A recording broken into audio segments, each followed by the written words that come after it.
Hello everyone, welcome to my another new blog. এখন বাজে সকাল 7টা আর আজকে আমাদের দার্জিলিংয়ে সেকেন্ড ডে। আজ সকাল সকাল ঘুম থেকে উঠে দেখি বাইরের দিকটা একদম কুয়াশায় ভর্তি, যার জন্য স্পষ্টভাবে কিছুই দেখা যাচ্ছিল না। তাই আমরা আবার ঘরে চলে আসি। তারপর এই যে সকাল 7টায় আবার বেরিয়েছি। বাইরে বেরিয়েই সবাই মিলে আড্ডা আর কি। এমনই সময় চলে আসে চায়ের জন্য ডাক। আর সকাল সকাল এই ঠান্ডা ওয়েদারে চায়ের ডাক পড়া মানে দৌড়ে গিয়ে 1 কাপ চায়ে চুমুক দেওয়ার মাধ্যমেই শরীরে পুনরায় শক্তি ফিরিয়ে আনা। বাট এটা পার্সোনালি আমার মনে হয়।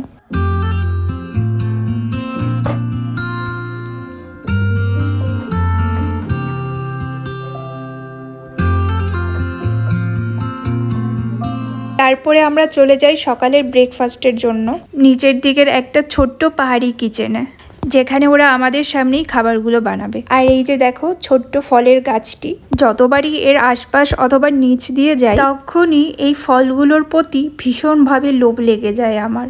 যাই হোক, ফলগুলো এখন কাঁচা রয়েছে, যখন এটা পেকে যায় তখন ডিপ পার্পেল কালার টাইপের হয়ে যায় আর এটা খেতে তখন ভীষণ টেস্টি লাগে।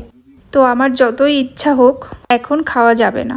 তো তখন এটা আমার অনেক মনে হয়েছে, এই ফলগুলো পাকার সময় যদি আমরা এখানে আসতাম তাহলে আমি কোথাও যেতাম না এই গাছটি ছেড়ে। এই গাছটির নিচেই একটা চেয়ার পেতে সারাদিন বসে থাকতাম আর আমি সারাদিন এটাই খেয়ে যেতাম।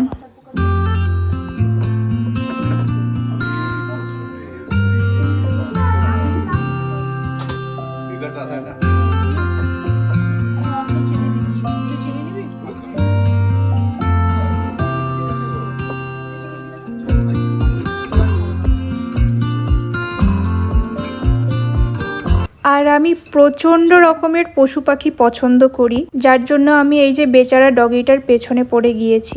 বেচারা হয়তো মনে মনে ভাবছে এটা কার পল্লায় পড়ে গেলাম, আমার পেছনে পেছনে ঘুরে যাচ্ছে। তারপর ব্রেকফাস্ট কমপ্লিট করে এই যে আমরা আশেপাশের জঙ্গল ঘুরতে বেরিয়ে পড়েছি। আমরা কিছু বন্য প্রাণী, দেখা যাক সামনে আমরা ছাড়াও আর কি কি পাওয়া যায় এবং কি কি আছে। আর সেসব দেখার জন্য তোমরা প্লিজ ভিডিওটির সঙ্গে থেকো এবং ভালো লাগলে প্লিজ কষ্ট করে একটা লাইক করে দিও।